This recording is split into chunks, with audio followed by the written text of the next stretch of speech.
that you do, how do you approach peacemaking, and how do you think what's effective about it, and what do you think should be affected? All three of you, just recently, May, you were with the king, Rifat always with parliaments and politicians, and also with churches, Daniel now with the UN. But is that what works? Or what is it? So that's the question. Define peacemaking and how you approach it. Beginning with Kairos Palestine approach, maybe Rifat, it will be good if you tell people what is Kairos Palestine, the inspiration behind it, and then how do we at Kairos Palestine, I am a member of Kairos, how do we approach peacemaking and advocacy? Whereas it's not just praying for peace and so on. Rifat. It's in 10 minutes. In 10 minutes. Actually, to speak a bit about Kairos and from where we came, and maybe I can reveal some classified information in honorary of this conference. Actually, the idea started with our trial to engage South Africa and to learn from them. And maybe Moses, I don't know if you know that the first one to engage was the current president of South Africa, Cyril Ramaphosa, where we met him in our quest to learn how we can unite our people. Of course, we wanted to build on the second intifada, which started in the year 2000, but also we wanted to build on the ecumenical movement achievements at that time represented in the World Council of Churches in the year 2002, when they started the ecumenical program to accompany Palestinians and Israelis in their struggle against the colonization and occupation. And also in the year 2006, when the World Council of Churches took a decision to start a Palestine-Israel platform where they try to unite the Christian voice, the global Christian voice, in their advocacy work to liberate Palestine and to bring peace with justice in this area. There was a meeting, important meeting, I would say, in 2007 in Jordan, where Amman Call was launched, and in that call, it was very clearly speaking about costly solidarity. From our side, we wanted to build on all these things and to try to unite the Palestinian voice, especially the Christian voice. And from there, the idea of Kairos came, which is also to build on the way the Palestinians and the Palestinian Christians had been living for the past 2,000 years, which is hope, to build on this hope, theology, ideology, if you like, but also to build on the, again, in the way we were living for the past 1,500 years, living in a predominant Muslim society where we had managed to build our inclusiveness, understanding, coexistence, reconciliation, tolerance, and also finally to build on also the way Palestinian Christians were living for the past 2,000 years in the spirit of resistance, in the spirit of contribution. And that's why, I mean, it is not a secret to say that Palestinian Christians, they were all the time in the forefront in contributing to politics, to economy, to culture, to art. And this came as part of the way we were been living for the past 2,000 years. Out of all this, we came with Kairos. Kairos, it's not a theological document, neither a political document. It is a combination of both, a theo-political maybe document, soft one, where people like myself, lay people who doesn't understand theology, can understand this document, but also for to provide a different way of advocacy, which I like to call it advocacy in action. So in addition to the deep analysis which Cairo's document tried to bring to the floor, but also it provides some solid recommendations and actions. So it is advocacy in action, where we introduced, where we supported also the BDS call to boycott and divest and sanction the Israeli occupation, but also to try to change the way the pilgrimage is happening in Palestine and Israel. And for the ones who don't know, I mean, Palestinians, even without knowing, we gain enemies every year by the pilgrims who come without seeing us, without encountering us, without knowing anything about us, and even without the interest to see us and to encounter us. So every time they come here and go, and this country receives at least 2 to 3 million pilgrims in a year, where very few of them, and that's why we do appreciate such encounters. We do appreciate your presence, because this is also part of our signs of hope. I think this is what I can say. It took you only 5 minutes. No, it's good for the discussion. You want to go?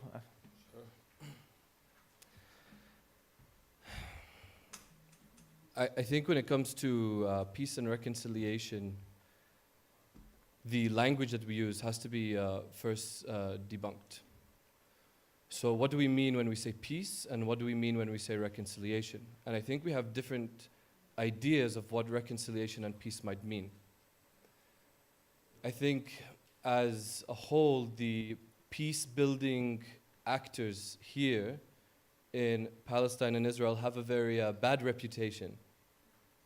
One that is called a normalizing reputation amongst Palestinians, and amongst Israelis, it's always that we want to see the destruction of Israel and the Jewish people. So how do we reach people how do we use language that is going to reach both people in a non-normalizing way? So identifying and recognizing the structural, systematic, and legal discrimination that exists among us, and at the same time not scare away the people that are coming from a position of privilege. And by that I mean the Israelis, yeah? Not only, but many times. So I find that in terms of what is effective, right, when we're talking about peace, and peace sounds like a very nice word, but I think that peace is very controversial. Reconciliation is very controversial. And when we at least think about it theologically in Ephesians, the Epistle of Ephesians chapter 2, it says that he himself, Christ, is our peace, making the two one. And then it talks about hostility, barriers, walls. We're talking about peace means dealing with these core issues. And it has to relate to the people on the ground. So that's the first one that I would talk about, is what language are we using? How are we framing things? So in terms of framing, how do we also understand the conflict? In order to do effective peace work, to do effective reconciliation, we have to understand what kind of conflict are we talking about. Are we talking about an intractable conflict, or are we talking about a settler-colonial conflict? And the way you frame the conflict is going to directly impact the way you understand how it needs to be resolved. So I would say first one is language, second one is framing. When it comes to Musalaha's work, if I'm being completely honest, I think we're doing well in some areas, and I think we can get better in others. I think that we're doing a really good job in bringing people together in a more neutralizing area, the desert. and theologically also the desert being a place where God reveals himself to people, going through that transformation, looking into your identity, asking yourself, what parts of your identity could be coming at the expense of your neighbor, and how can they be transformed to bless your neighbor? But then when it comes back to going into the society and engaging with people and with your families and with your peers, people find it very difficult to take a position publicly. Reconciliation requires you to be a traitor among your own community. It means that you are willing to be critical of your own people, be critical of yourself, and it means that you're willing to empathize with the other side and try and bless them. And blessing them could mean advocating for your equality and your dignity. It doesn't mean submission. There are lots of obstacles to reconciliation. I don't want to take too much time, but there's physical, emotional, collective, psychological, etc. And sometimes it feels like, people were asking me, is there really going to be one day peace? Can it really happen? Is it possible? At times, it doesn't seem like it, if you're being completely honest with how you feel. But at least in the work that we're doing on the ground dealing with people, there are two pretty cool stories that I'd like to share from the work that we're doing that give me hope, at least in the micro. So the first example is we have a civil society leaders project where we bring together Israelis and Palestinians, and the leader of this project actually comes from a rabbinical Jewish background. Her grandfather is a very famous Ashkenazi rabbi. And she has gone through an identity transformation to the point where today she's going to Sheikh Jarrah to demonstrate against the ethnic cleansing of the Palestinians in that neighborhood. And she was actually at the funeral of Shireen Abu Akleh, marching with the body as the people were getting beaten by police. For somebody to go through that process and to take that kind of concrete action is inspiring and gives me hope. And another story, which I think maybe relates more in the day-to-day, we have reconciliation groups between Muslims and Christians in Bethlehem. And one of the Christian participants said that before she started the programs that we have, she felt ashamed to walk down the street with a Muslim. Growing up in a Christian environment, Christian school, Christian scouts, Christian clubs, she didn't feel comfortable walking down the street with a Muslim because what would the people say about her? Which I think is important that we also reflect about that. How do we feel about walking around with other people too? How are people going to talk about us? Are we willing to pay that price? We should.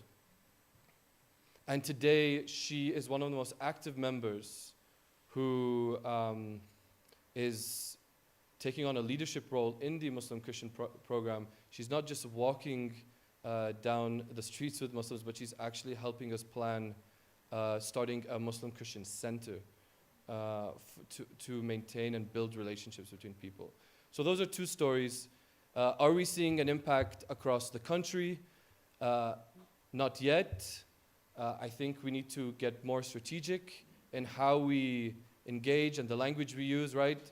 So to Palestinians, coexistence is a no-no word, right? So are we talking about coexistence or are we talking about co-resistance? But I think that regardless of what is going to happen in the future, it has to be an engagement of Palestinians and Israelis together, working towards decolonizing, working towards maintaining the hopes and the futures and the dreams of both sides, while maintaining equality for both. Thank you.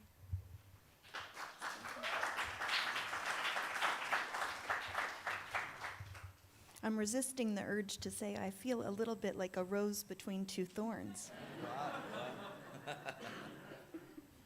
It's a privilege. It's a privilege to be here, and it's a privilege. Christ at the Checkpoint has a special place in my heart.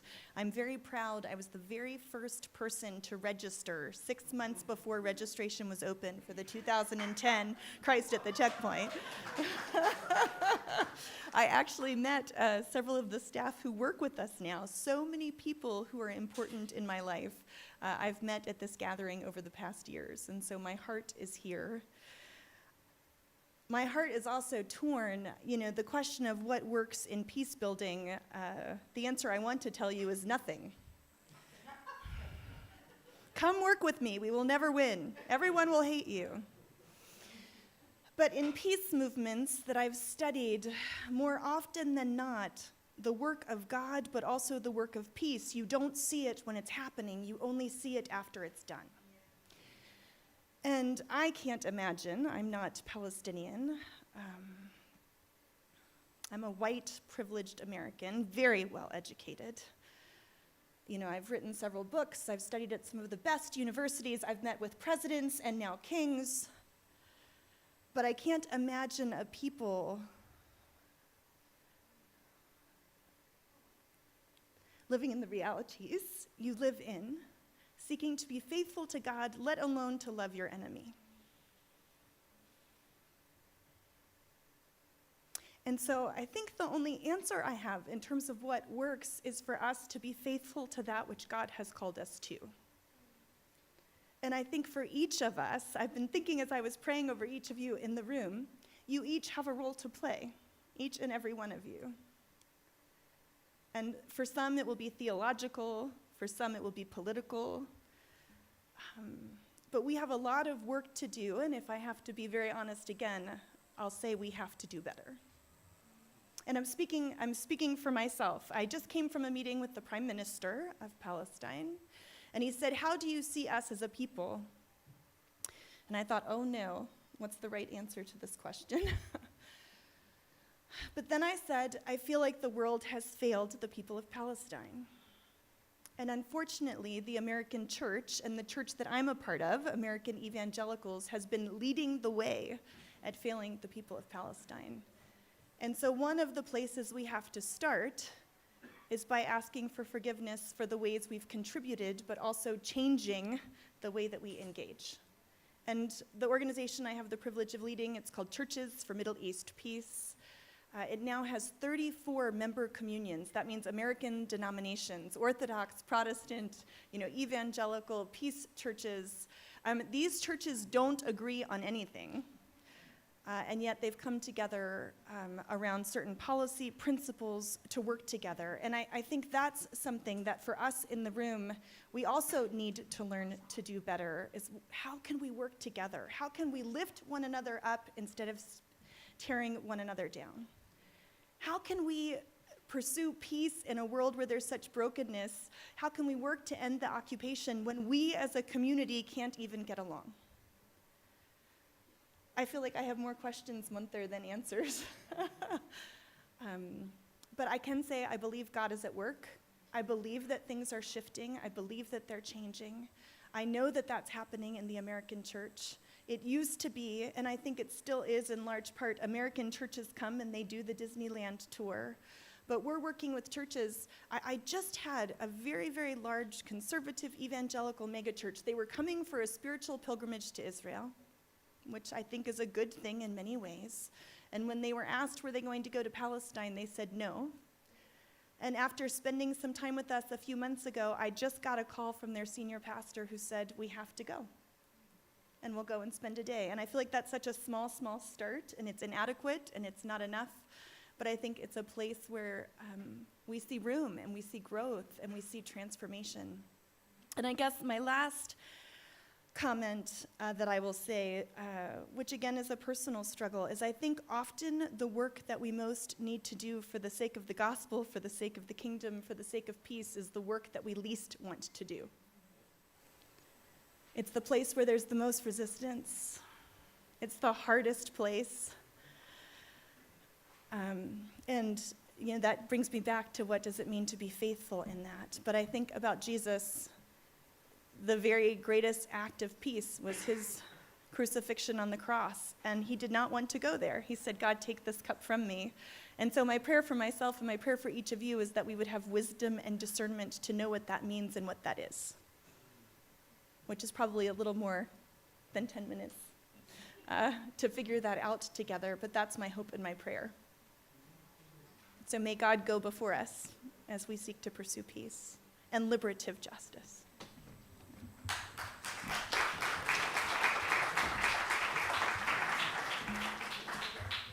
Thank you to all three of you. The idea of this panel is to open it for everyone for discussion. So I'm very grateful that each one of them took less than 10 minutes, which is amazing. No, just kidding.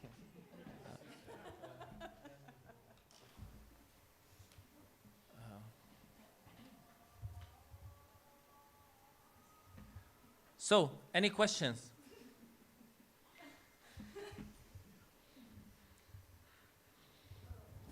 وزعوا هون بعدين تحت في القسيس الفوق.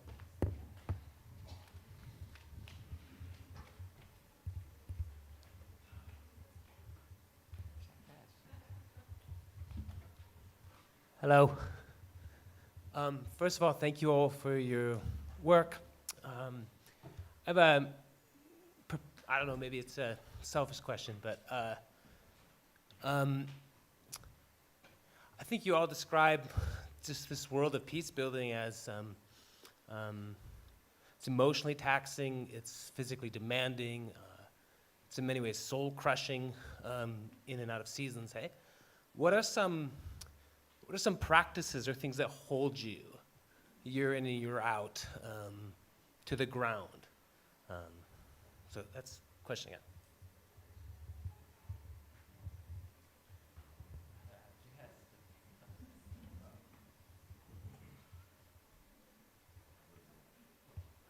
No, let's take the other question, Peter.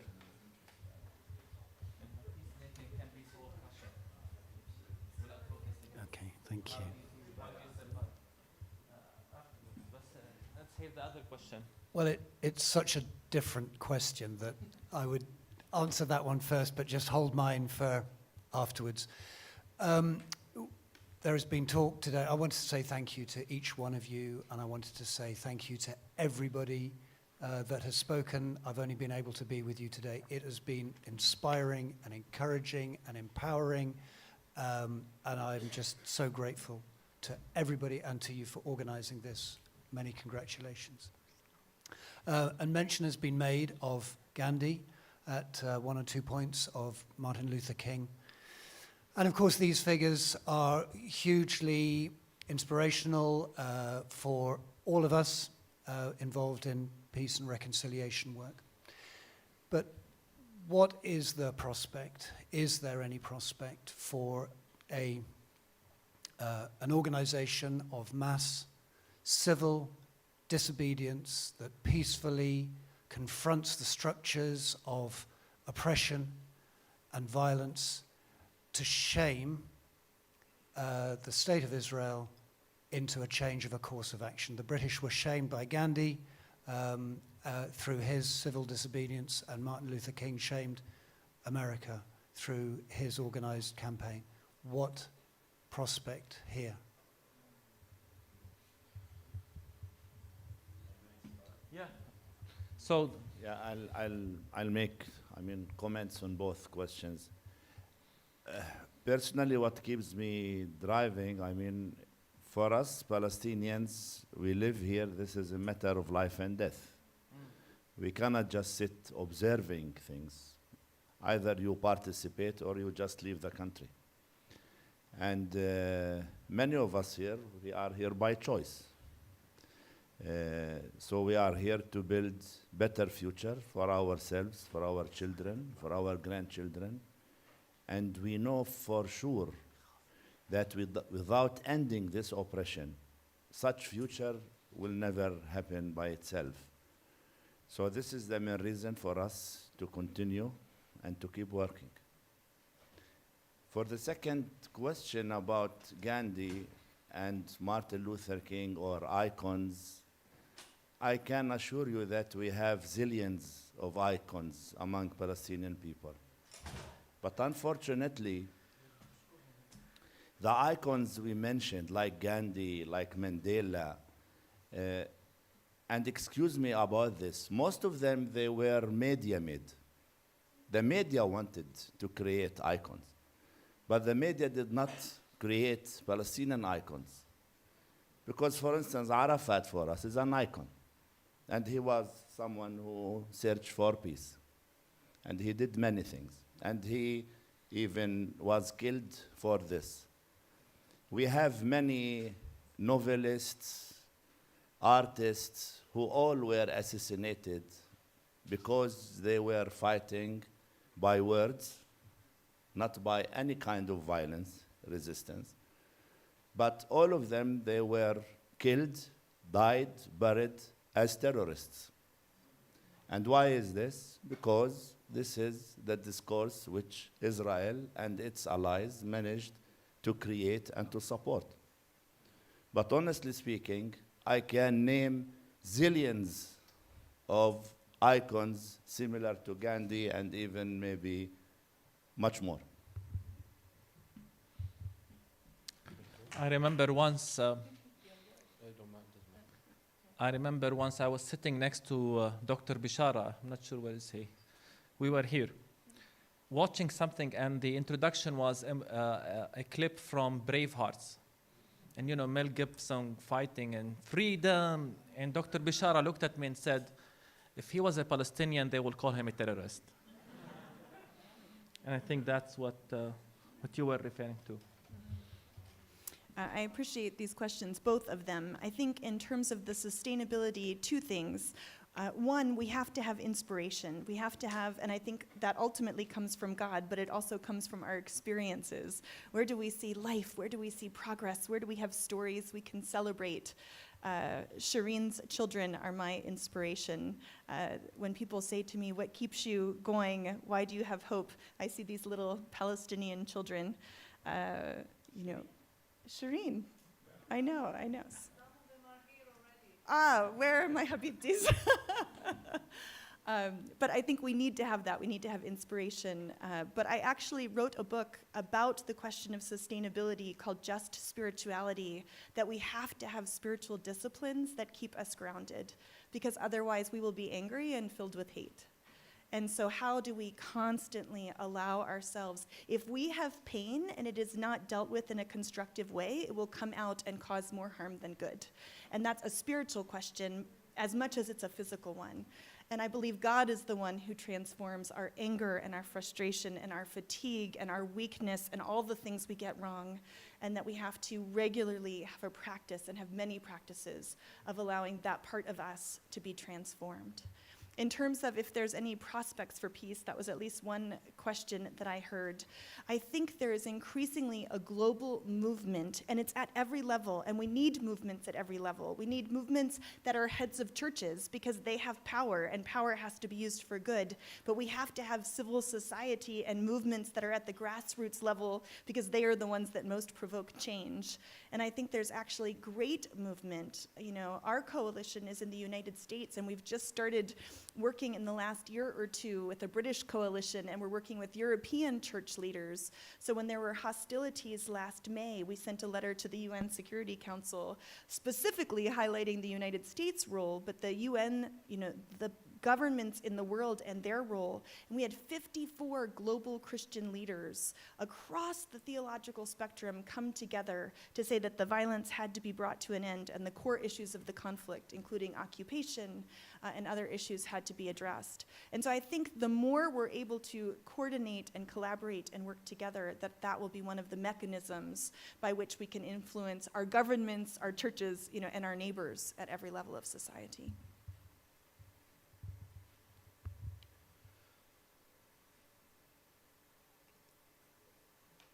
In terms of taxation, I guess I'd like to think in my early years, so I think I've been taxed a little less.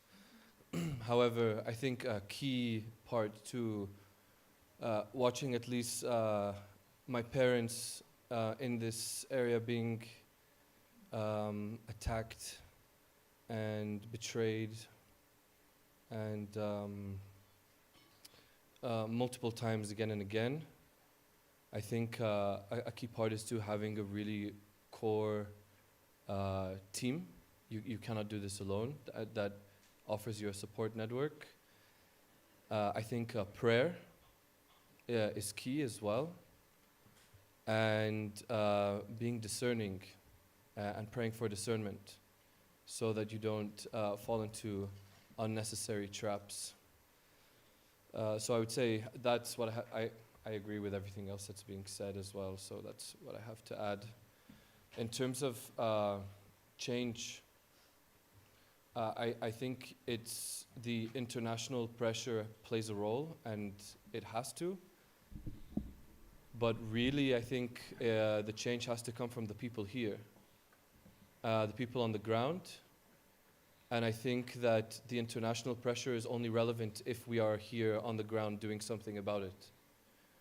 So I think that the challenge is, how do we perhaps start with a small group of people who go and ruffle the feathers and start creating some noise and asking for change. I mean, we're seeing it everywhere, but how do we keep it consistent? And how do we unite Muslims, Christians, and Jews into what framework, what theological framework, what cultural framework? Right, we're talking about a lot how theology is liberating, but in practice, I don't think a lot of people read a lot of theology, the people that I meet in the day-to-day. I think liberation and change has to come through culture, worship, music, dance, the body expression. So how do we bring everybody together to fight against injustice? And that's not something I necessarily have an answer for right now, but it's definitely something that we're thinking about, at least in our office, and yeah, trying to bring people together under that context.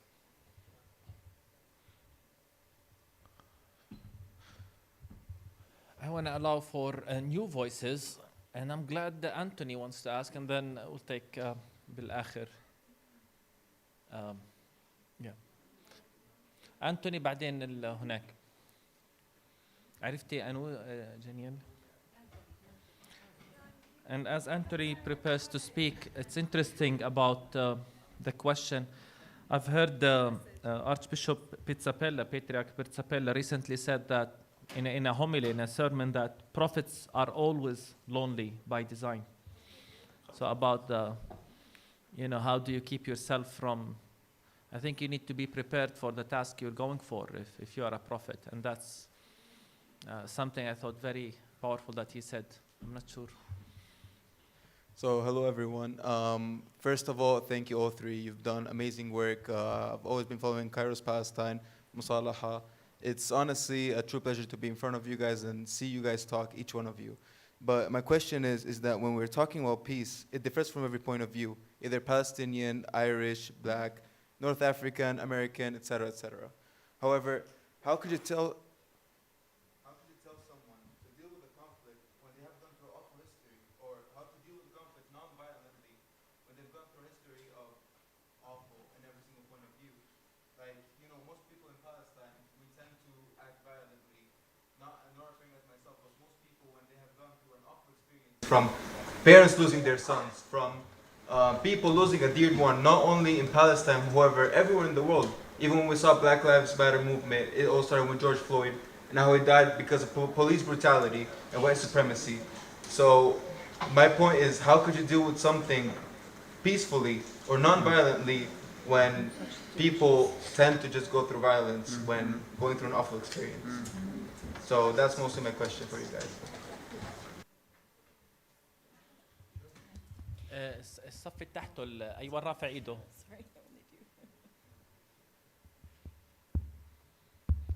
أيوة. Yes, thank you, all of you, for your words and your work, and particularly to my executive director, Dr. Ken, and thank you for your leadership. On the point of civil disobedience that was mentioned earlier, I'm thinking of the BDS movement, and I'm wondering what's the prospect of that movement building up globally and using that to achieve the inevitable end to this apartheid? What are the risks of the BDS movement for the Palestinian people that we should be aware of? Thank you. So 2 questions, one about how do you respond to violence non-violently, and one about BDS. Yeah, first let me start by saying the major bulk of the Palestinian resistance over the past decades was nonviolent. But unfortunately, the media likes to feature blood. So whenever there is something violent, immediately the media will jump on it and show it, and either to fix the stereotypes, or this is maybe what the audience would like to hear and to read. But I mean, realistically speaking, the Palestinian people were all the time non-violent people. I remember a good friend of mine, maybe you heard of her, Amira Haas. She's a journalist, Israeli journalist. And she told me once that she was repairing her car in a garage in Tel Aviv. And the mechanic told her, and I wrote this in my book, so it is documented. And he told her, Amira, you know the Palestinians much more than anybody else. You live with them. Try to imagine, I mean, can you tell me if our enemies are not the Palestinians? What if the Serbs will be our enemies? Because at that time, there was this conflict in Serbia. And this just to show that we were all the time very decent opponents to our colonizer and oppressors. But as I told you, the media, this is how they like to feature us. And here, personally speaking, I am with all kinds of resistance as long as the international law allow it. My personal bias is for nonviolent resistance, definitely. As for BDS, BDS is, I mean, is gaining, it's creating momentum. There are many unions, many organizations, many movements. They follow BDS and they try. But Israel is a country which heavily subsidized by the United States, by many European countries. So if we talk about how much money they are losing, no, they are not losing any. But I think the BDS has also another dimension, which is the ethical dimension. We BDS someone because there is something wrong. And this is, I think, we are gaining. Maybe we are not gaining at the same speed Ukraine, for instance. Because Ukraine, in less than 3 days, they managed to convince the world, the same world who was training us on how to be nonviolent, the same countries who stopped financing the Palestinian people because we are violent. Now they are supporting Ukraine with these anti-tanks and all fatal weapons, and they managed to impose one of the strongest and most widespread BDS against Russia. I hope our time will come soon when people will understand that the commandment of love is to love everyone, not to be selective in your love. Thank you.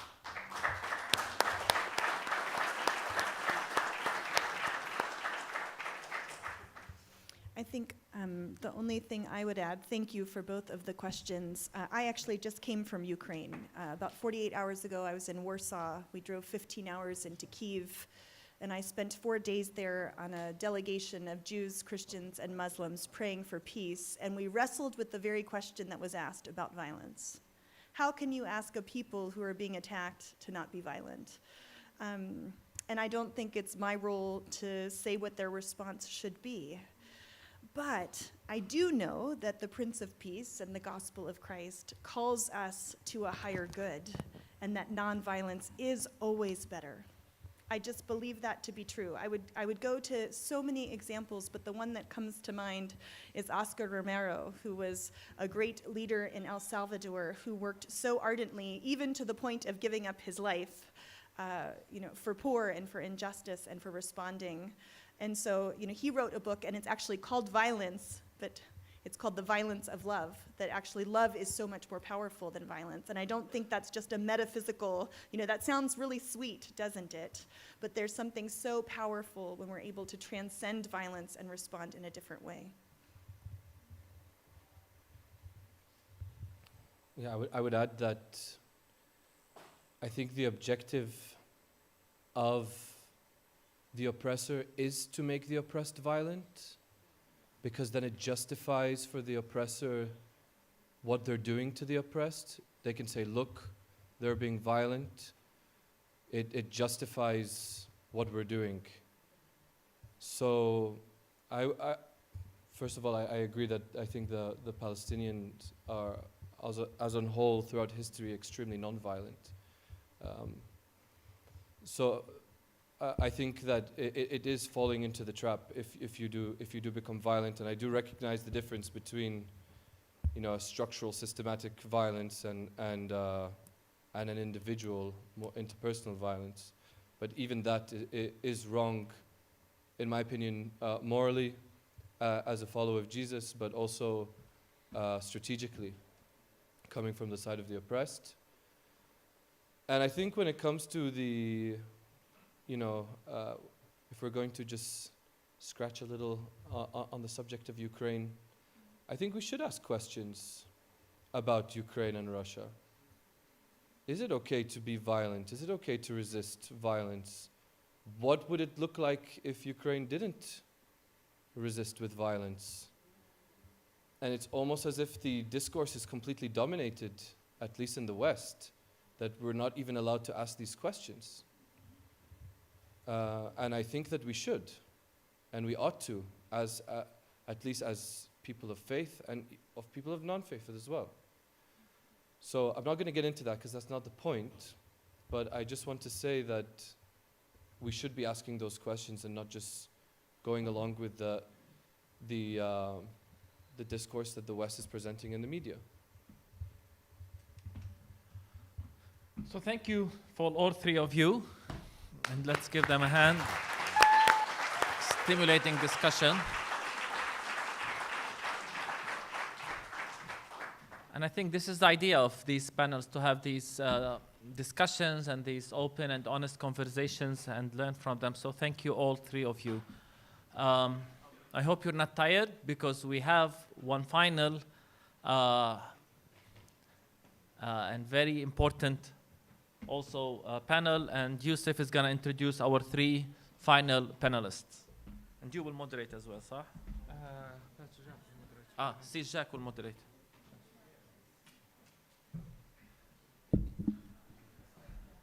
I really need to thank Yusuf, because as they were talking, some of you might have noticed I was a bit panicking there. There was a big lizard. And he managed to kick it out, so otherwise... Because he brought it up, it wasn't big lizard. It looks.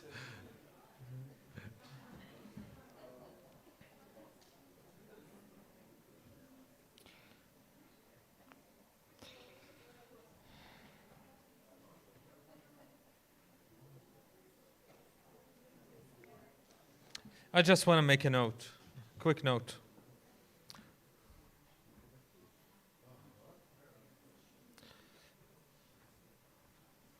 What a learning experience it is for all of us.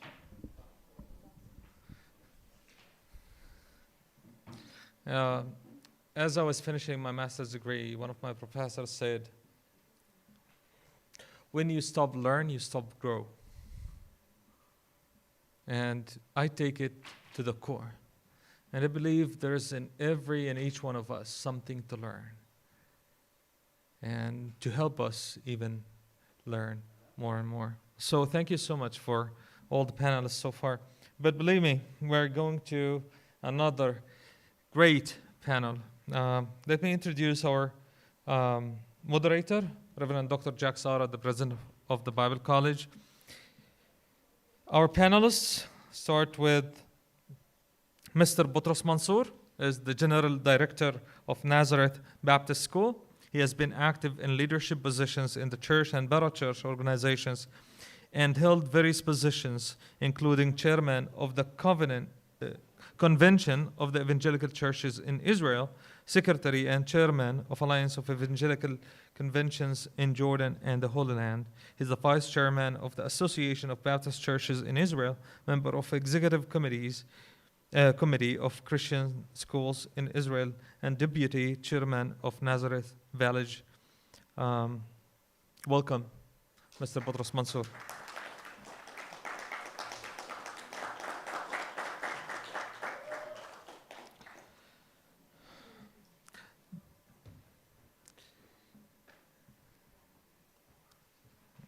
Our second panelist, a man who traveled almost the whole world, raising up new generation of leaders. And actually I found out that the president of the college where I graduated was one of his students 50 years ago.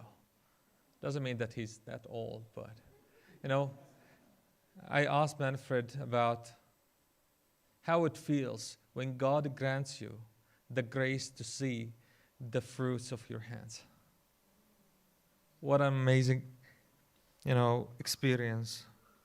Dr. Manfred Kohl, was born in Germany, and he's been serving all over the globe.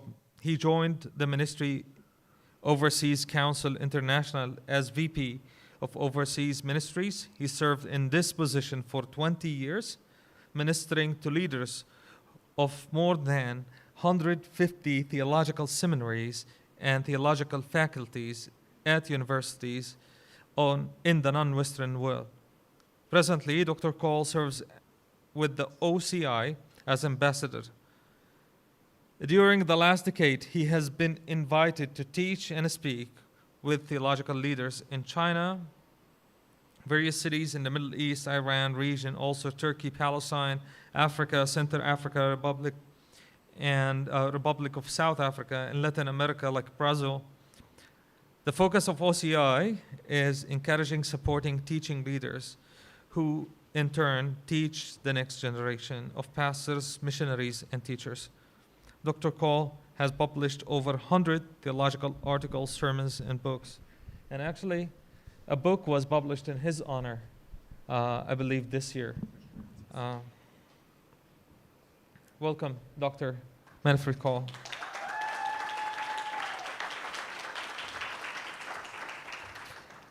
Our last panelist you met today morning, Reverend Moss Natle. He's the General Secretary of the Evangelical Alliance of South Africa. He has a passion for justice, reconciliation, transformation in South African society. Can I add another phrase here? And in Palestine. He is involved in initiatives to that in both in church and civil society. Moss has engaged in public policy advocacy both in South Africa and internationally, dealing with matters of faith, socioeconomic or sociopolitical justice. Welcome, Reverend Moss.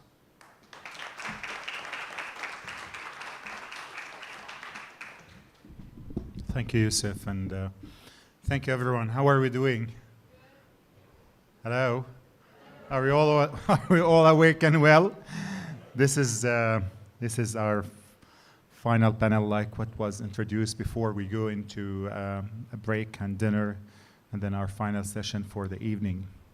And we are so honored of having you all three on this stage, talking about a very important topic on a question that I, as a church leader, as a Christian evangelical serving in this country and elsewhere, who is concerned about the salvation of my people, the Palestinians, more than anything else, both their spiritual salvation, but at the same time, their salvation from captivity and occupation. And it's a question that I do ask myself every time I'm traveling, even if it's only to preach on a conference or a place. I'm always bombarded with questions. What about Palestinians? What's happening to Palestinians? And I find myself in a mode of speaking on behalf of my people, almost like an ambassador, although I'm not, but only a pastor. So should the global church be engaged in advocacy when we see issues like what's happening on the ground here? And this is a question that I want to throw first and foremost on our floor as we are engaging with several issues. First, of course, is there theological or biblical encouragement that we could find for us as church leaders, as global leaders, to speak about when we are roaming the globe? I mean, all of you are world travelers, I would say, and just knowing who you are, you've been in different locations globally. So can we go with this? I mean, maybe one by one, if you take a few minutes on this.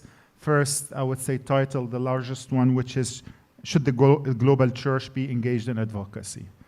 And Butros is an advocate is by his profession before so he's a lawyer as well and an advocate. Okay, good evening. I think the answer is certainly yes. I think it's not a question at all even. Of course, the church should be engaged in advocacy. The Church of God worldwide, 2.2 billion people. I don't want to talk about differences, I don't want to talk about theology, but this entity has a mission in the world, and in order to reach that mission, one part of the body should help the other part in completing that mission. Of course, there are numerous biblical justifications for advocacy. Reverend Jack mentioned that I'm a lawyer. Of course, when you say a lawyer, there are in English at least several terms. You know, a lawyer, an attorney, an advocate, a praklīt, what else? Yeah, a barrister, solicitor in England, so on. That's, but I like the one that is in English. It is advocate because it comes in the Bible. Jesus calls himself in the epistle, the first epistle of John 2:1. The intercessor in Arabic or in English at least, it's used as an advocate. So Jesus was an advocate, pleading to God the Father for us, and we should be pleading to authorities, of course, to God for one another. So I think that's very important. If we are to be salt and light in the world, salt prevents corruption of our societies, and light, of course, opens the way and takes away, dismisses all the darkness. If we need to take that role, succeed in that role, then we need help one from another. And then, of course, the Bible says when one part of the body aches, the whole body aches. We should feel one with another. When we see a certain national church or certain people in our societies that is aching, then we expect that other parts of the church will help, will plead. We know that in the global church today there are people who are privileged, living in strong societies, in influential societies, and these societies also have impact on other people. You know, a senator in Oklahoma, let's say, has impact on things happening in Bethlehem more than the mayor of Bethlehem, more than even maybe the president of Palestine. Sorry to put it that way. So if you can plead, if you can help us going forward as a society, as a community, then that's a lovely thing, and it should be done, no question about it.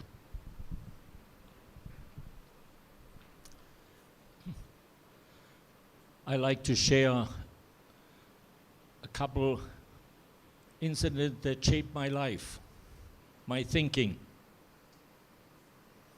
Not too long ago, I was invited to a global conference in Rome.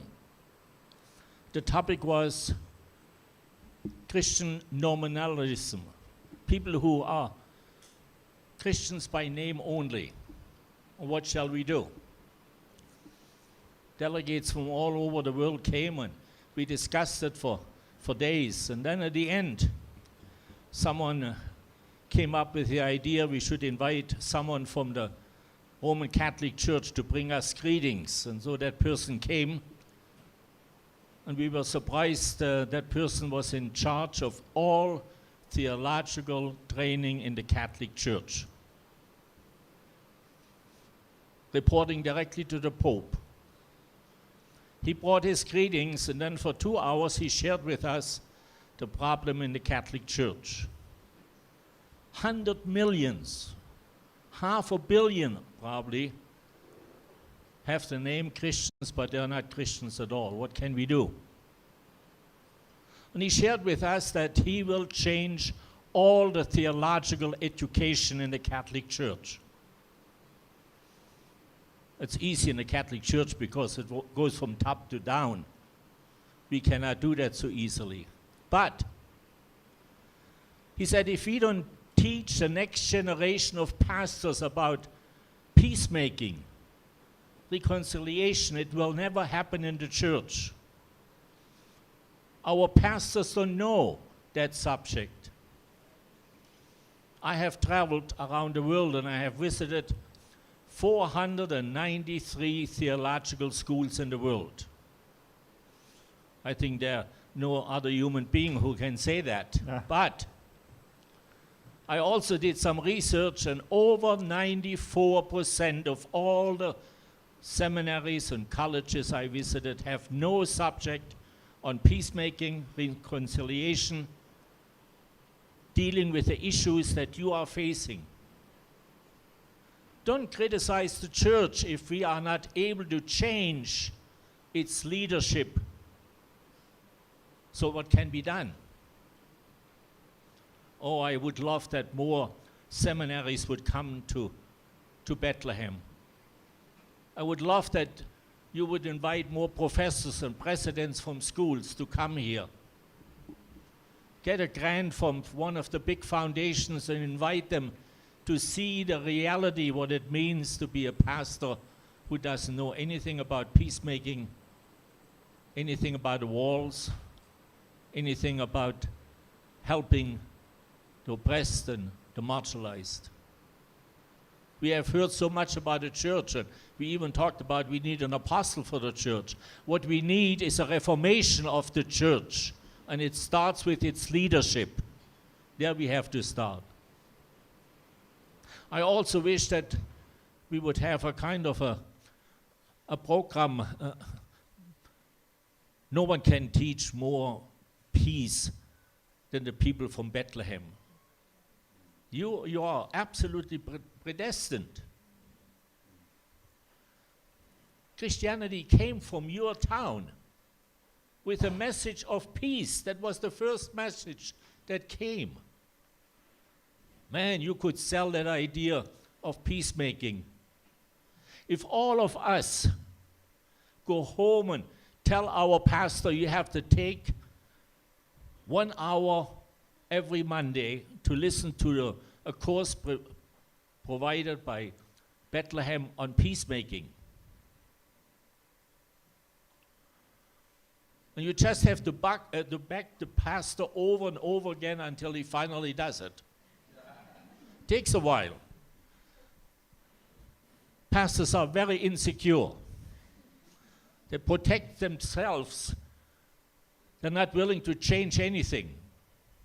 The greatest problems theologians have is to change. I like to see Bethlehem the Bible College to have a program of peacemaking that is aired around the world. Then we will see some change. Of course, you immediately say, I already see in President's eyes the dollar sign rolling around. Who is paying for that? My second story, just 4 months ago in March, I shared with some people about an organization that I just started, Reforma, setting standards for biblical ministry around the world. And as I shared that program, a man stood up and said, if I give you 1 million, how would you use it? You would not believe how much money there is in the world. We just have to get it. And we only can get it with something exciting, something that is meaningful, something that has an impact. No one gives you money for buildings and cars and salaries and offices. But for a peacemaking program that is geared to the customer, not the way the school is organizing it,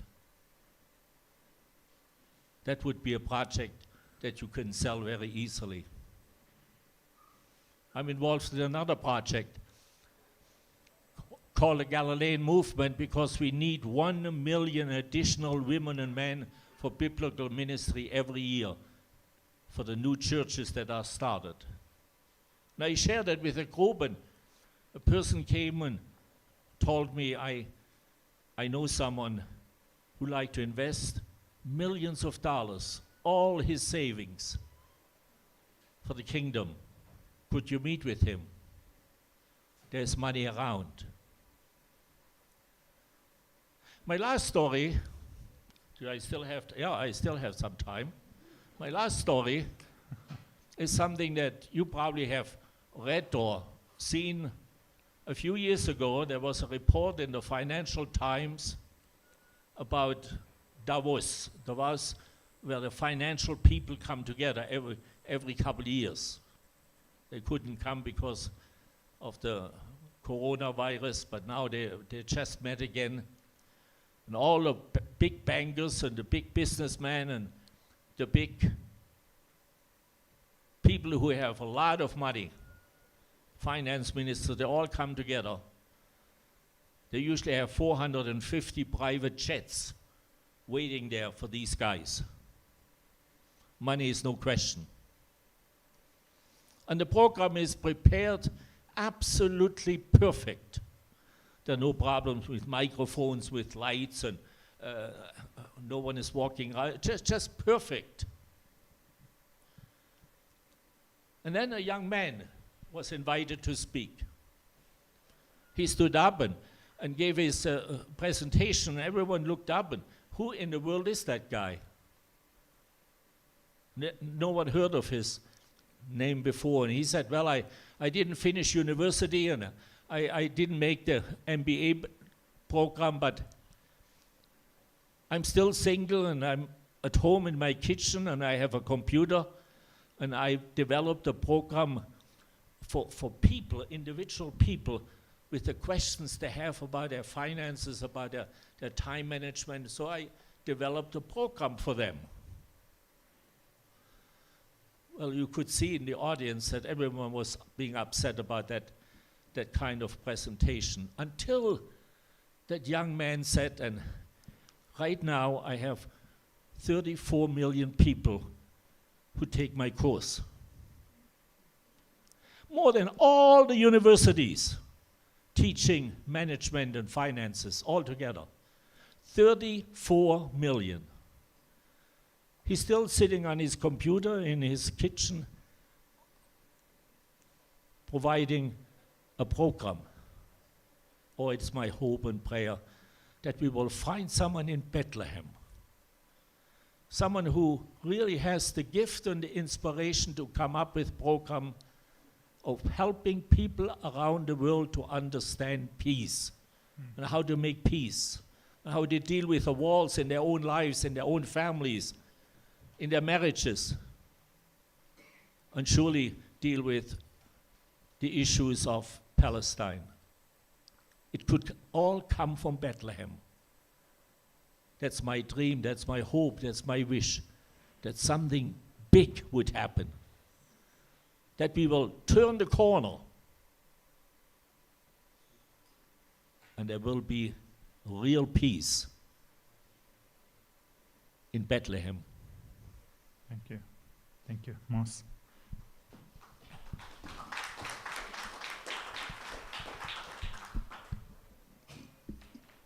Thank you, Manfred. I don't know what to add to that. I think you've said it all. Just to say that, yes, it's a biblical mandate for us as church globally to do advocacy. And I want to say two things about this. The first is that to do it globally means that we are, let me take a step back. Jesus said that you are the light of the world. And he talked about us being a light, that if you have a light, you put it on the table and you do not put it under the table, because otherwise it won't be available to people needing it. And we live in a world that needs light in a desperate way. It needs light in every area. And I often look at how, not only in terms of peace, but in terms of such simple things as love. Christians don't often provide a message or a witness or an advocacy about how to think about love, even the simple love between husband and wife. The people who do it in the world are secular musicians, artists, and they corrupt that idea of love to the point that even the heavens can't recognize it. And not only that, but it plunges the world further into deep darkness as people try to wrestle with what love is. And yet the church has a front row seat on love, and that love is called Jesus Christ. And so if that is the case, and you wonder why it is that often we think the world would like to know how to go to heaven, the world is much simpler than that.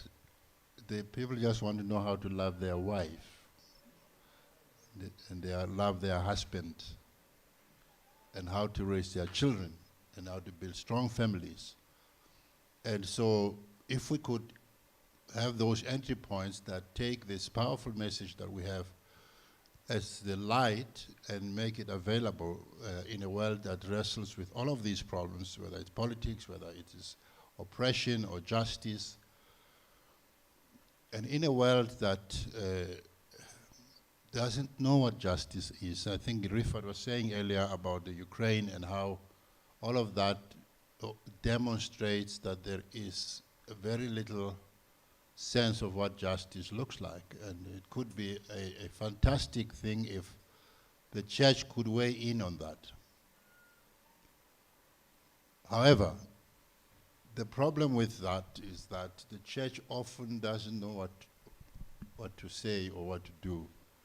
And often when it does do advocacy, it doesn't help, makes things worse. I'll make an example. The most powerful country in the world today is the United States. And you can extrapolate and say the most powerful church in the country today is a church in the US. And if it is up to the church in the US, what responsibility rests on the church in the US, for example, to end the occupation? They are so close to power, to Washington, D.C., to the power, to levers of power in that society, that if they knew what to say, it would change the game. Problem is, the more they say something, the more wrong it is. And so that means to be global about it, so that it's not the church in the US that takes that advocacy position, but it is a global church, such as you have church people here in Palestine and in other parts of the world, so that there is a sense of voice that is not only a tribal voice of the US, but it is a global voice of the church. I think in that way we can best approximate what truth and what love and what justice looks like. And so I would say that yes, let's do advocacy, yes, let's do it together, not in tribal ways, and yes, let's seek to translate the light of the gospel into a world that is plunged into darkness. I have a hard question for you, Boutros. You know, it's we live here in the country, and it's our desire is to see the church grow. You know, the church here, with all the respect to the locals, is in a way, because of the pressures, it's hard to say it, but it's diminishing. It's not growing. I may be wrong. Maybe you can correct me, since you are the chairman of a council of churches, of tens of churches that are part of this, evangelicals, but also we know of other churches. And do you see there is an advocacy role for keeping the Christians in the country? I mean, it's no secret that it's not just Palestinians who are leaving the country. Also, Palestinians with Israeli citizenship sometimes, or many times, leave the country. And is there a role for advocacy in helping the Christians remain? Is it connected at all? Is it connected to the gospel message? Is it connected to the mission of the church at all?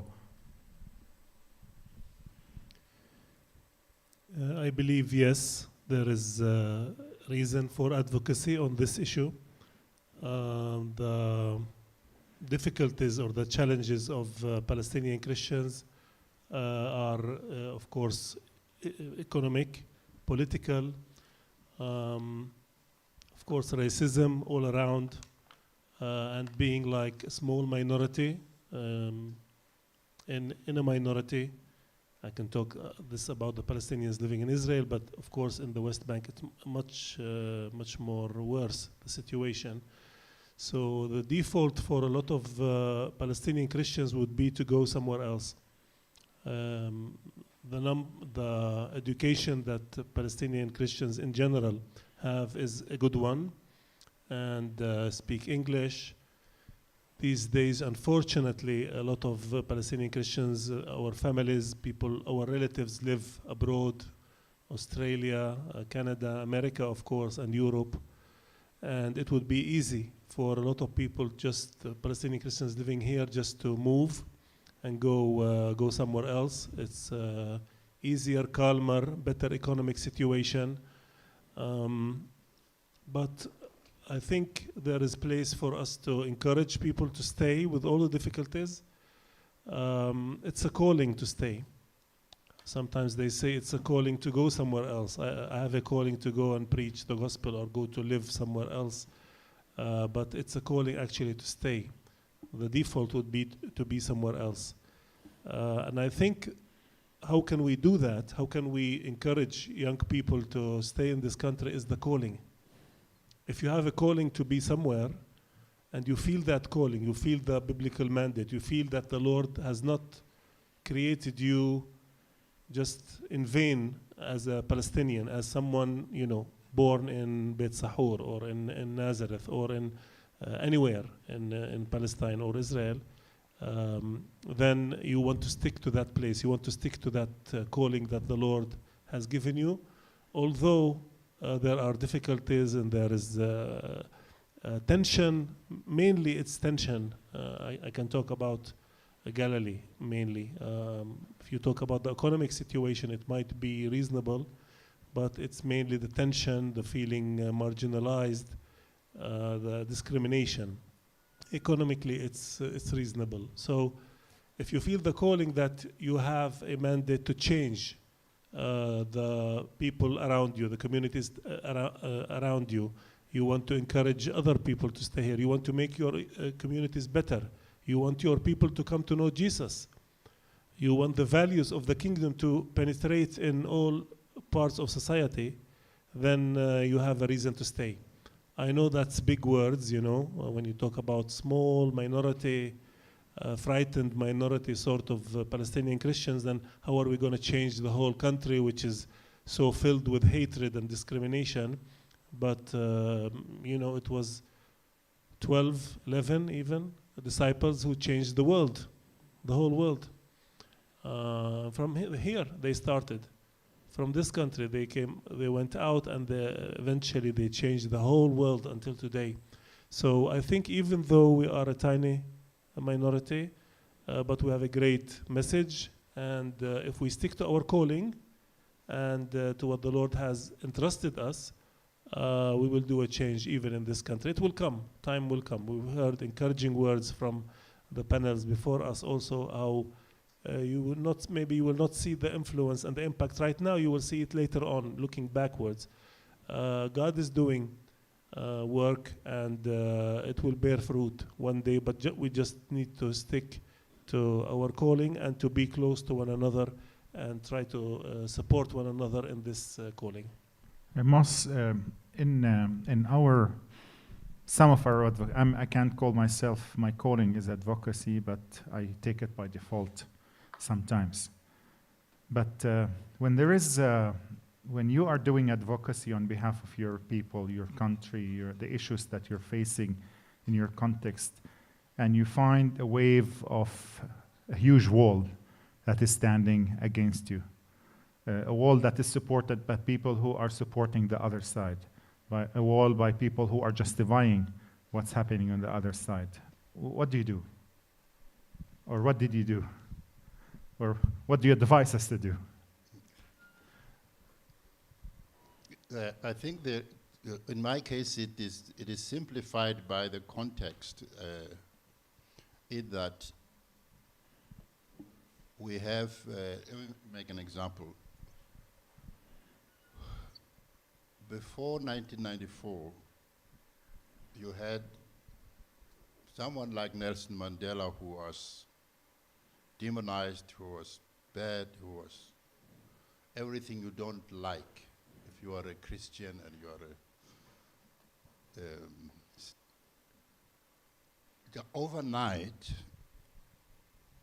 literally overnight, Nelson Mandela becomes a global icon. That changed the psyche of people in South Africa, particularly those who were enemies of what he stood for. And that is because they didn't really know, except the propaganda they had from government. For the first time they gave him a chance, they realized their fears were unfounded. What that has meant is that there is a humility even among those people who disagree with what justice looks like, what truth is looks like, even with regard to our witness in Palestine. There are many people who still think Jesus is not happy with me. But because they have a history of being wrong in the past, they approach that question with a caution of can we talk more about it? So in a sense, it's a historical moment that comes with the terrain in which I operate. It's probably different in other parts of the world, but it helps that you have a background in a context such as we have in South Africa. But I think it is still true to say, I think like Angela, you know, when you were saying that just to be evangelical, to be a woman, to be American, it's a fight. I could feel you a lot in terms of, and I could say the same with me, being evangelical, hopelessly evangelical, being black, being a South African, people don't know where to put me. And so I have to explain what that means, and that gives me opportunity to explain how this holds together, being evangelical, being black, being pro-Palestinian, and so it's a mystery in some way. I don't know how, in the end, it will go, but we've been able to have a resolution within the Evangelical Alliance, a pro-Palestinian resolution. And we escalated that to the global evangelical movement to say, you want to reconsider this question. Don't make the same mistake at World Evangelical Alliance that you made with South Africa, where you remained deadly silent when apartheid was destroying many lives. You don't want to make the same mistake with Palestinians. And they listen and they give that the benefit of the doubt. There's still resistance, but there's an openness for conversation.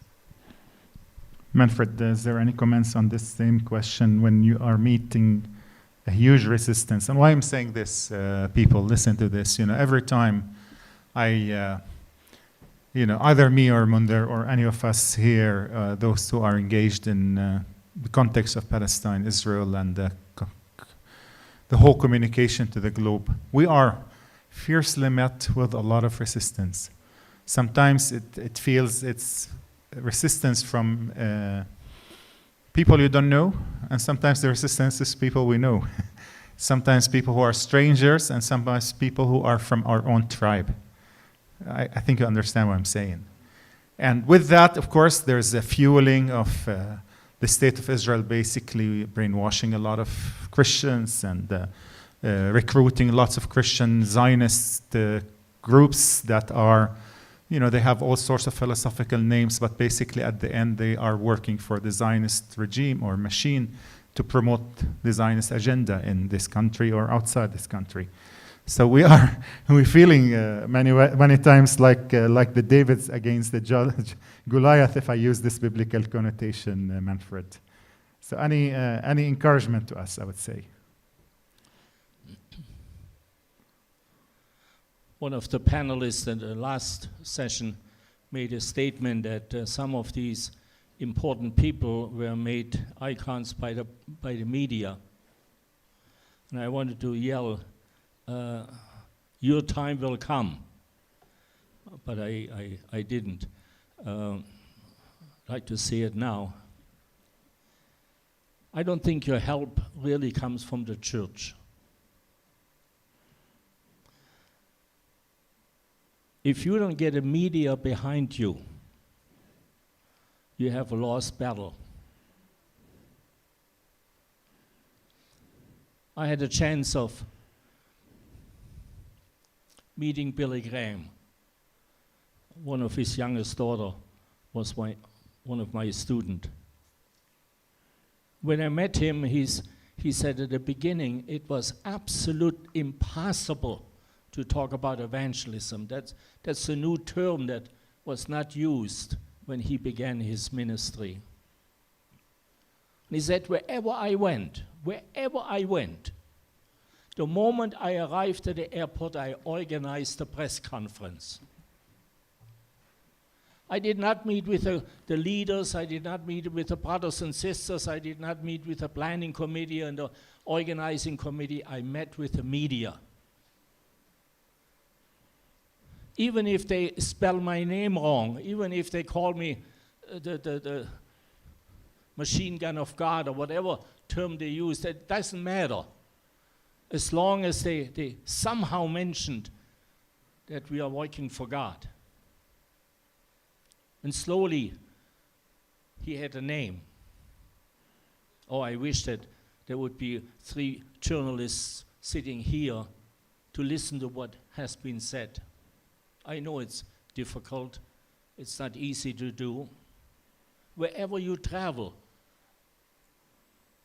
be sure you ask a journalist to interview you. They need material for their newspaper and for their magazine and for their television show. It probably takes 8 or 10 times before they get you. I experienced that many times when I was with World Vision. I always traveled with a journalist. Man, did they hate me. After 2 weeks, we became friends. And they wrote perfect, beautiful stories. I recommend that you, in the future, include the idea of having the media involved in your course. You are from Bethlehem. You are the ones who heard the word peace as the beginning of Christianity. No one else can sell that item. Man, if that is not marketing, 1000%. Somehow, we have to use the secular world to fight our battle. And they will. Thank you. David, when he faced that Goliath you mentioned, he did not take Old Testament passages. He did not take passages from the Psalms. He took 3 stones or 5 stones to hit that guy. Look for stones. Look for the media to help you out. Thank you. Thank you. I want to turn to the crowd. We have 10 minutes that we can take a few, 3 questions, if you got any. Okay, I see some hands. Let's start with the first row up there with the Reverend Rob, please.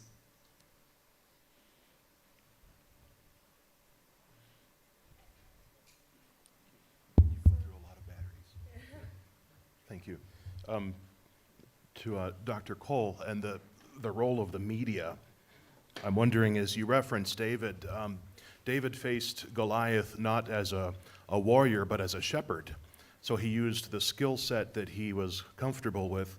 How can we parallel that to the use of social media and the younger generation?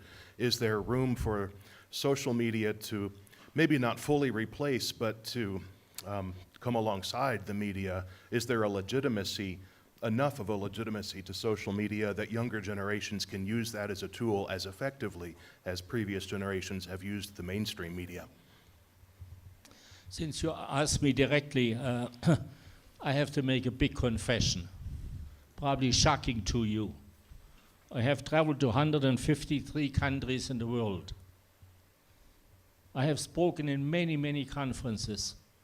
I never possessed a cell phone. I'm still a free man.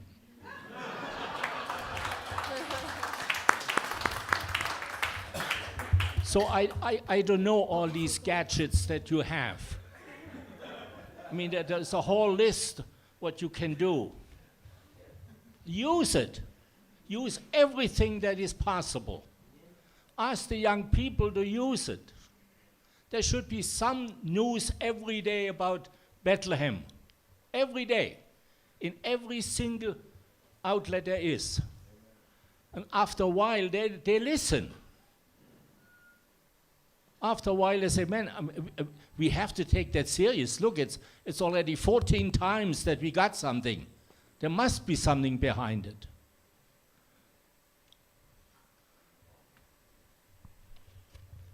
Thank you, Dr. Cole.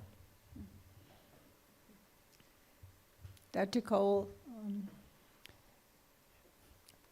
going to cry. The point that you've brought up about the media, for the past several months, my husband and I, my husband is so frustrated with the media in the U.S. that whenever anything happens, the truth isn't told, because it appears that the Zionist money is totally controlling the media. We listen, we don't have cable, we just have regular television stations, so we listen to 3, 5, 8, 19. The news is all the same. Everything's just the same thing, like somebody is buying the media. And when you first started talking about and I don't know if this is a reality, but the person who had that $1 million, what would you do with it? That was something that my husband keeps saying. There's so many social justice organizations, and I'm not coming necessarily from a spiritual aspect as much as the social justice point of view, but there's so many people standing with Palestine, with the Palestinians, and with other events that have happened in the world. And he's always asking the question, if we could just get enough money of all these people from all these different groups together to form a media that will tell the truth of what is happening throughout the world, to I don't know if it's overshadow, I don't know what the right word is, to just overshadow what the media, particularly in the US, and I don't know what it's like in other countries, is putting out.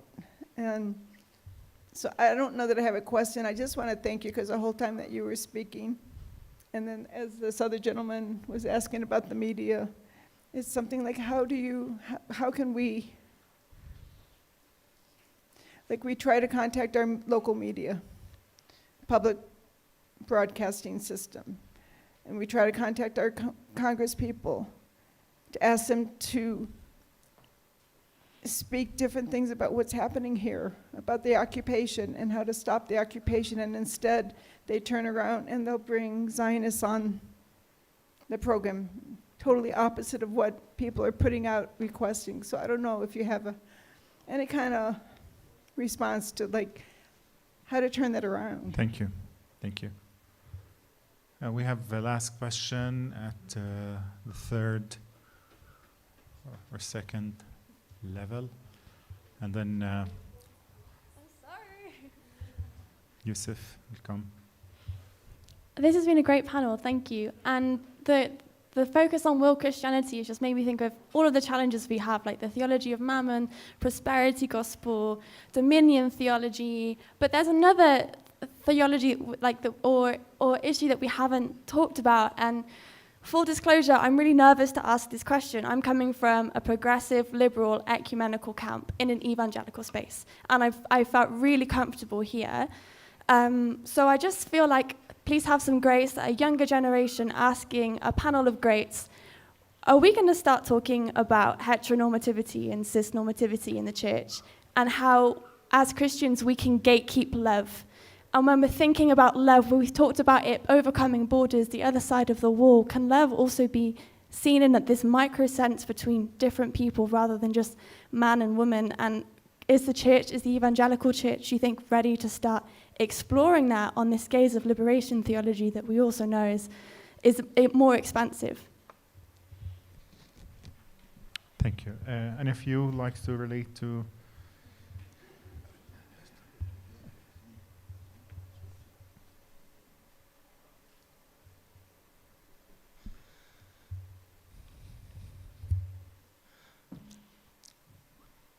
I think the evangelical church has to get their act together.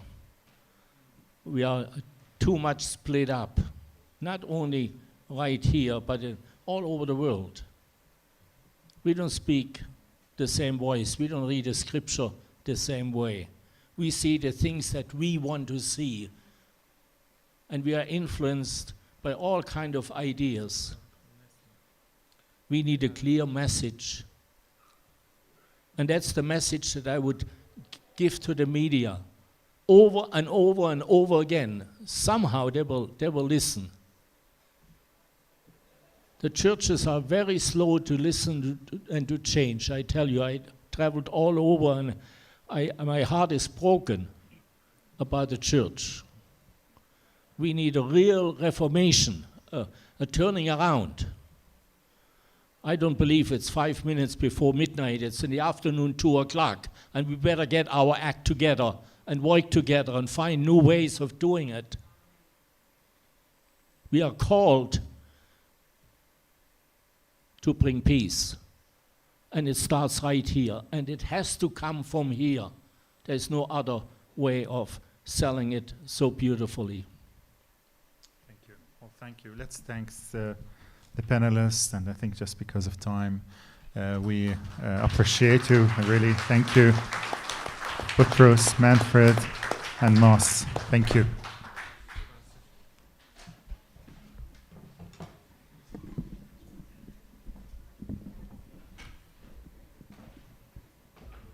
I would like to thank another group of people today. In the backstage, our volunteers and our students that we are proud of. Talented, gifted, love God with their hearts and minds and spirits. So thank you, Riham. Thank you, Janieli. Thank you, Ayman. Thank you, Anthony. Thank you, Joanna. Thank you, Nisreen.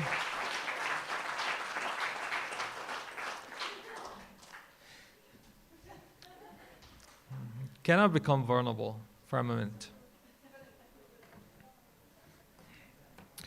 Every single day I wake up asking myself what I'm doing here. And when I come to class and see the faces of my students, I say it's worth it. And my prayer that every single day I will have the same feeling. That's my only prayer, that every single day I would feel and think that it's worth it.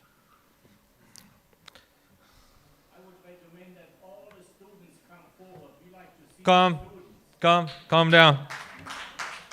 تعالوا ريهام تعالي هم اللي طلبوا. تعال.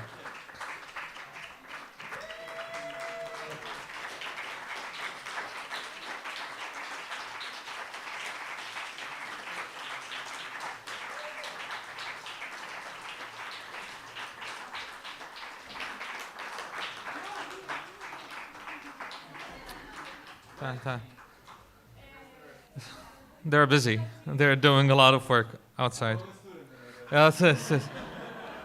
You can see Anthony. He's talented. He's a troublemaker too. He challenges us in the classes. So we start even learning much more than any time before to respond to his questions. Thank you, Anthony. Thank you, everyone. We really love you and appreciate you. Thank you so much.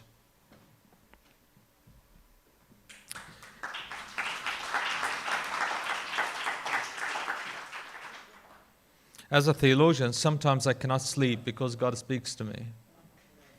And I believe that God speaks. In whatever way, you believe in that.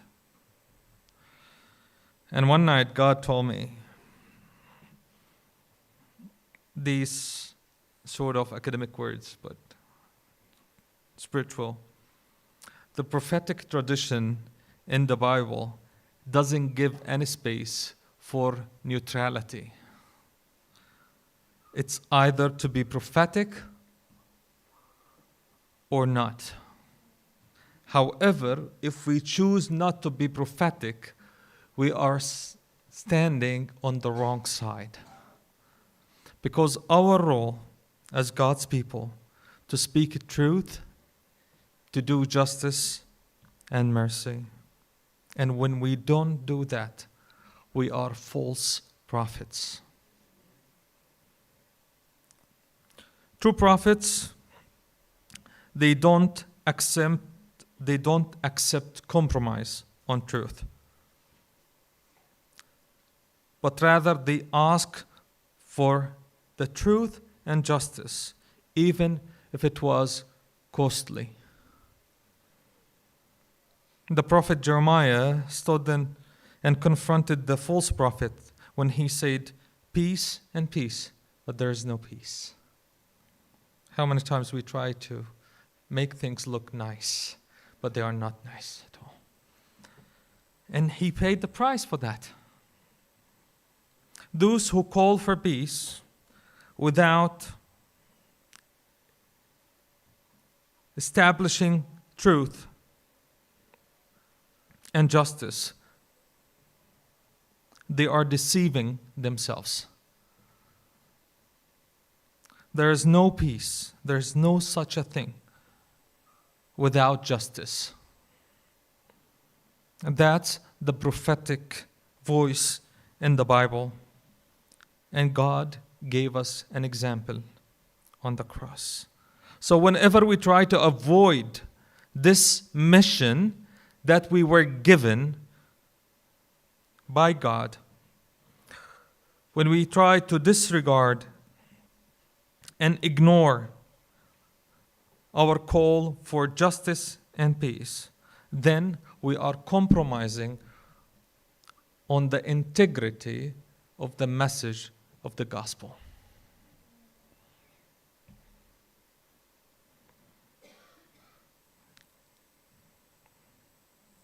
Let who has ears to hear these words. Today, I think we had a heavy weight championship with many rich talks and panelists who shared their hearts and experiences with us that we are truly grateful for. And now you will get a chance to take a break before dinner. But I need to remind you that tomorrow is Sunday. And whoever likes to go to worship in a church, we have our tour guide and friend Salim Anfous will be leading a group through the Old City, Bethlehem, to the Church of Nativity from the outside, and then go to the Lutheran Church, Christmas Lutheran Church, if you would like. And of course, whoever likes to go to any other church, you are welcome to do so.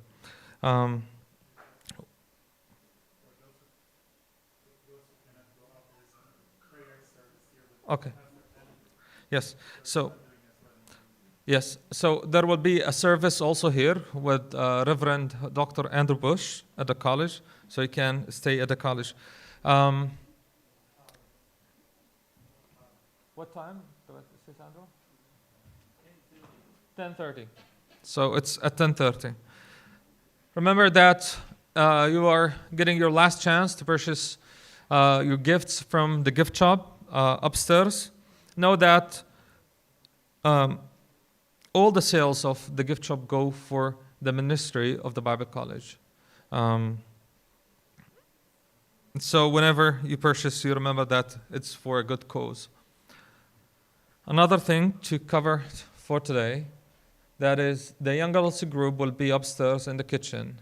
And we welcome any people who would like to talk and sit, have dinner with us. And lastly,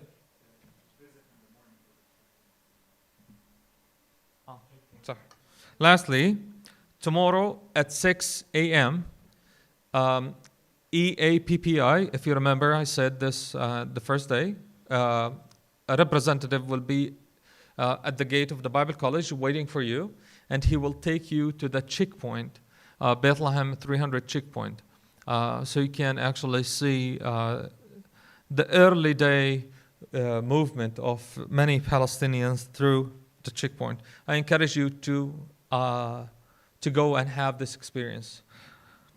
Okay, so we will meet after dinner for our last session, and it will be at 7. 7 will have poetry by our dear friend Lisa Loden and Yara Haddad, and later we'll have our last session with Dr. Andrew Bush and our dear friend Lama Mansour. And I'm so looking forward, because I believe May Cannon said something about lamentation, and Lama is going to share with us more about this. Enjoy the dinner. Please go in peace.